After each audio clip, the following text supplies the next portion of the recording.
بسم اللہ الرحمن الرحیم۔ السلام علیکم دوستو، نور اسلام چینل پر خوش آمدید۔ دوستو آج کی اس ویڈیو میں ہم آپ کو جانے دو عالم صلی اللہ علیہ وآلہ وسلم کے سفر معراج، جو کہ آپ صلی اللہ علیہ وآلہ وسلم کا دوسرا بڑا معجزہ ہے اور ایسا حیران کن مشاہدات پر مشتمل ہے کہ جس میں آپ کا کوئی اور شریک نہیں ہے۔ دوستو واقعہ معراج ایسا حیران کن مشاہدات پر مشتمل ہے کہ کوئی دوسری آنکھ ان کو دیکھنے کا تصور بھی نہیں کر سکتی۔ جانے دو عالم صلی اللہ علیہ وآلہ وسلم کی نگاہ نبوت کا یہ کمال ہے کہ آپ صلی اللہ علیہ وآلہ وسلم نے اللہ کی بڑی نشانیوں کو دیکھا اور اس شان سے دیکھا کہ آپ کی قوت برداشت کی داد خود رب العالمین نے دی ہے۔ ما زاغ البصر وما طغى لقد رأى من آیات ربه الكبرى، نہ وہ آنکھ درماندہ ہوئی نہ حد سے متجاوز ہوئی، بلا شبہ اس نے اپنے رب کی بڑی بڑی نشانیاں دیکھیں۔ مشہور روایات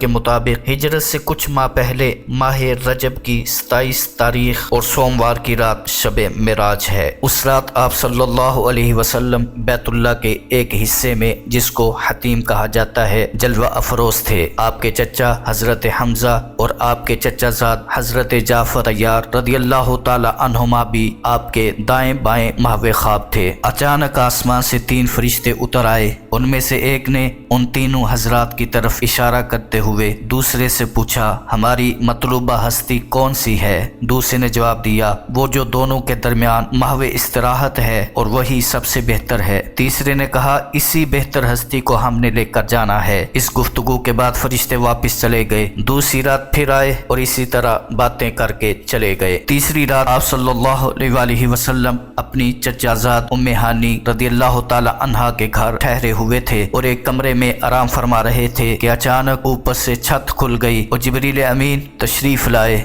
جبریل کی آمد سے آپ صلی اللہ علیہ وآلہ وسلم بیدار ہوئے تو جبریل آپ کو مسجد حرام لے آئے۔ تھوڑی دیر کے بعد آپ صلی اللہ علیہ وآلہ وسلم کو چاہے زمزم کے پاس لے آئے۔ جبریل امین نے آپ کا سینہ مبارک چاک کر کے دل مطہر کو باہر نکالا اور آب زمزم سے دھویا۔ پھر سونے کا ایک تھال لایا گیا جو ایمان و حکمت سے بھرا ہوا تھا۔ جبریل نے اس کو آپ کے دل میں انڈیل دیا اور دل کو دوبارہ اپنی جگہ پر رکھ کر سینہ بند کر دیا۔ اس کے بعد آپ صلی اللہ علیہ وآلہ وسلم کے سامنے سواری کے لیے براق پیش کیا گیا جو زین اور لگام سے آراستہ تھا۔ آپ اس پر سوار ہونے لگے تو اس نے کچھ شوخی دکھائی اور اچھلنے کودنے لگا۔ جناب جبریل کو براق کی یہ حرکت آداب نبوت کے خلاف نظر آئی۔ آپ نے براق کو تنبیہ کرتے ہوئے فرمایا، اللہ کی قسم، جب سے تیری تخلیق ہوئی ہے تجھے کسی ایسی ہستی کی سواری بننے کی سعادت حاصل نہیں ہوئی جو اللہ کے نزدیک محمد صلی اللہ علیہ وآلہ وسلم سے زیادہ مکرم ہو۔ یہ سن کر براق خوف سے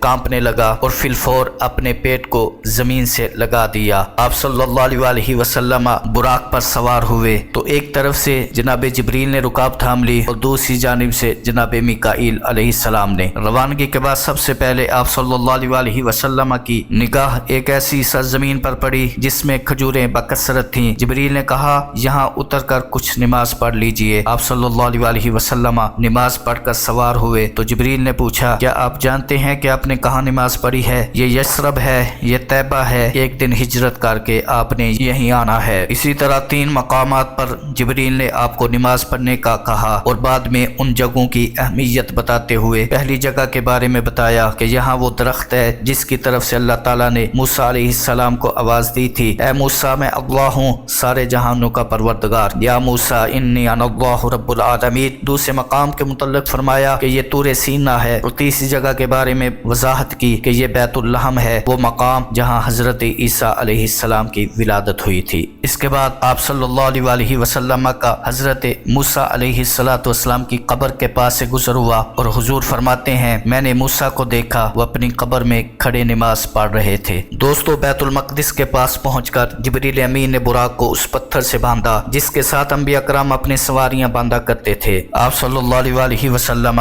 مسجد کے اندر داخل ہوئے۔ جب تمام نبی اور रसूल तशरीफ ले आए तो ऐलान हुआ कि अब जमात खड़ी होने वाली है। इसके साथ ही सफ़ें बंधनी शुरू हो गईं। आप सल्लल्लाहु अलैहि वसल्लम भी अपनी फितरी आजिज़ी की बिना पर एक सफ में खड़े हो गए। अचानक जिब्रील आए, आपका हाथ थामा और आगे ले जाकर मुसल्ला इमामत पे खड़ा कर दिया। नमाज से फरागत के बाद जिब्रील अमीन ने बताया कि या रसूल अल्लाह सल्लल्लाहु अलैहि वसल्लम, आज तक जितने भी अंबिया और रसूल अल्लाह ताला ने मबूस फरमाए हैं वो सब हाजिर हुए हैं और आपकी इक्तदा से मुशर्रफ हुए हैं। इसके बाद अंबिया कराम अलैहिमुस्सलाम ने जिब्रील अमीन से आपके बारे में पूछा कि ये कौन हस्ती हैं? तो जिब्रील ने कहा ये मोहम्मद सल्लल्लाहु अलैहि वसल्लम हैं, अल्लाह के रसूल और खातमुन नबीयीन हैं। अंबिया ने कहा अच्छा, आप इन्हीं को लेने गए थे? जिब्रील ने कहा जी हाँ। ये सुनकर अंबिया कराम ने आप खुश आमदीद कहा और दुआएं दी। तारुफ के बाद चंद अहम अंबिया कराम ने अल्लाह की हम्दो सना बयान की और उन नेमतों का जिक्र किया जो अल्लाह ताला ने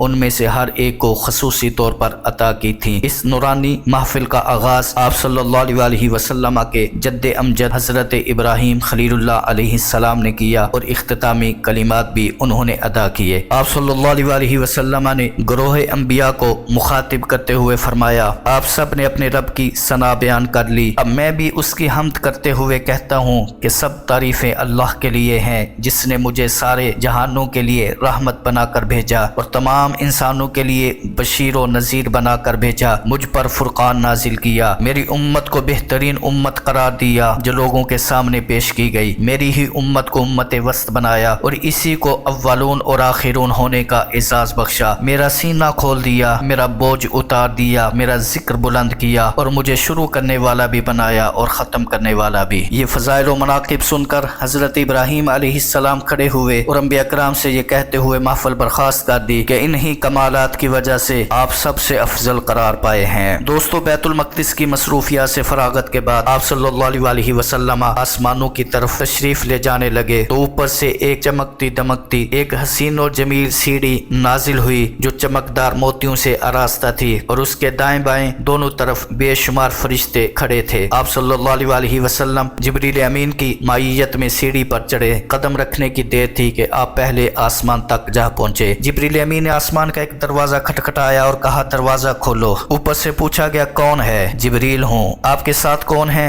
मोहम्मद हैं सल्लल्लाहु अलैहि वसल्लम। क्या आप उन्हें लेने के लिए भेजे गए थे? जी हाँ। इसके साथ ही दरवाजा खुल गया और आप अंदर दाखिल हो गए। वहाँ पर मौजूद लाखों मलाइका ने आपको देखकर बेहद खुशी का इजहार किया और आपको मरहबा अहलन व सहला कहा। पहले आसमान पर हजरत आदम अलैहिस्सलाम से मुलाकात हुई। आप सल्लल्लाहु अलैहि वसल्लम ने उनको सलाम कहा तो उन्होंने जवाब दिया और कहा खुश आमदीद मेरे इस बेटे को जो सालेह नबी हैं और सालेह औलाद हैं, बहुत ही अच्छे बेटे हैं। दूसरे आसमान पर हजरत ईसा अलैहिस्सलाम और हजरत यहया अलैहिस्सलाम, तीसरे पर हजरत यूसुफ, चौथे पर हजरत इदरीस, पांचवें पर हजरत हारून, छठे पर हजरत मूसा और सातवें पर हजरत इब्राहीम अलैहिमुस्सलाम से मुलाकातें हुई। सब ने आपको मरहबा और खुश आमदीद कहा और आपसे मुलाकात पर खुशी का इजहार किया। इसके बाद आपको सिदरतुल मुंतहा के पास ले जाया गया। सिदरा बेरी के दरख्त को कहते हैं। आप सल्लल्लाहु अलैहि वसल्लम ने बताया कि इसके पत्ते हाथियों के कानों से मुशाबे थे और इतने बड़े बड़े थे कि हर पत्ता पूरी मखलूकात को ढांप ले। इसके साथ जो पेड़ लगे थे वो हिजर शहर के मटकों से मिलते जुलते थे। इंतहाई खूबसूरत सुनहरी तितलियां उसके गिर्द चिमटी हुई थी और उस पर तजल्लियात इलाही की बरसात हो रही थी। आप फरमाते हैं अल्लाह ताला की तमाम मखलूकात में कोई भी ऐसा नहीं है जो उसके हुस्न और जमाल को बयान कर सके। अल्लाह ने फरमाया इज़ यग़शा सिदरता मा यग़शा, जब छा रहा था सिदरा पर जो कुछ के छा रहा था। दोस्तों, ये मनाजिर इतने हैरान कुन थे कि और कोई देखता तो उसकी आंखें फटी की फटी रह जाती या ताबे नजारा ना ला सकती और चुंदिया जाती। मगर चश्मे मुस्तफ़ा सल्लल्लाहु अलैहि वसल्लम को अल्लाह ताला ने इतनी कुव्वत दी थी कि उसने ये सारे नज़ारे बेतकल्लुफ़ कर लिए। मा ज़ाग़ल बसरु व मा तग़ा। सिदरतुल मुंतहा की जड़ से 4 नहरें बह रही थीं, 2 सतह के ऊपर 2 ज़ेरे ज़मीन। आप सल्लल्लाहु अलैहि वसल्लम ने जिब्रील से उनके बारे में पूछा तो जिब्रील अमीन ने बताया कि सामने नजर आने वाली 2 नहरें नील और फुरात हैं और पोशीदा बहने वाली सेहान और जेहान हैं। आप सल्लल्लाहु अलैहि वसल्लम उन चारों दरियाओं से एक एक प्याला पेश किया गया मगर आपने सिर्फ शहद और दूध थोड़ा सा नोश फरमाया। फिर बैतुल मामूर में तशरीफ ले गए और वहाँ नमाज पढ़ी। सिदरतुल मुंतहा के पास ही जन्नतुल मअवा वाक़ है। इंतहा जन्नतुल मअवा, इसलिए आपको जन्नत की भी सैर कराई गई। दोस्तों, आखिरकार जाने दो आलम सल्लल्लाहु अलैहि वसल्लम को अल्लाह ताला ने अपने अपनी ज़ाते वाला सिफात का दीदार नसीब फरमाया और वो भी इंतहाई करीब आकर। बुखारी शरीफ की रिवायत के अल्फाज हैं, वतनल जब्बारु रब्बुल इज्जति फतदल्ला फकान क़ाब क़ौसैनि औ अदना फ़अौहा इला अब्दिही मा औहा। करीब आया इंतहाई बाजबरूत इज्जतों वाला रब, फिर मजीद नजदीक हुआ यहाँ तक कि 2 कमानों का फासला रह गया या इससे भी कम, फिर वही भेजी अपने बंदे पर। दोस्तों, हम इस कुर्ब और नजदीकी कैफियत जानने से कासिर हैं। जिस्म जस्मानियात से यकसर मुनज़्ज़ा और हुदूद व जिहाद से मुकम्मल तौर पर पाक रब कैसे इतना करीब हुआ कि 2 कमानों से भी कम फासला रह गया। इसको या तो करीब होने वाला जान सकता है या वो ज़ात जिसको ये कुर्ब नसीब हुआ। इन 2 हस्तियों के अलावा बाकी कायनात इन मामूलात के फ़हम व इदराक से यकसर आजिज़ व कासिर है। दोस्तों, शब मेराज आप सल्लल्लाहु अलैहि वसल्लम को जो सबसे अजीम तोहफा इनायत हुआ वो नमाज है। आप फरमाते हैं कि वापसी पर मेरी मुलाकात मूसा अलैहिस्सलाम से हुई तो उन्होंने पूछा, आपकी उम्मत पर क्या फर्ज किया गया है? मैंने कहा, रात दिन में 50 नमाजें। उन्होंने कहा, आप अपने रब के पास वापस जाइए, तखफीफ का सवाल कीजिए क्योंकि इतनी नमाजें आपकी उम्मत की इस्तिताअत से बाहर हैं। मुझे बनी इसराइल का अच्छी तरह तजर्बा है। इनमें सिर्फ 2 नमाजें फर्ज की गई थी मगर उन्होंने उनकी पाबंदी भी नहीं की थी। चुनाचे मैं दोबारा गया तो 5 कम कर दी गईं। वापस आया तो मूसा ने कहा कि ये भी ज्यादा हैं, मजीद कम कराइए। मैं फिर गया तो मजीद 5 घटा दी गईं। इसी तरह मूसा मुझे बार बार लौटाते रहे और मैं तखफीफ कराता रहा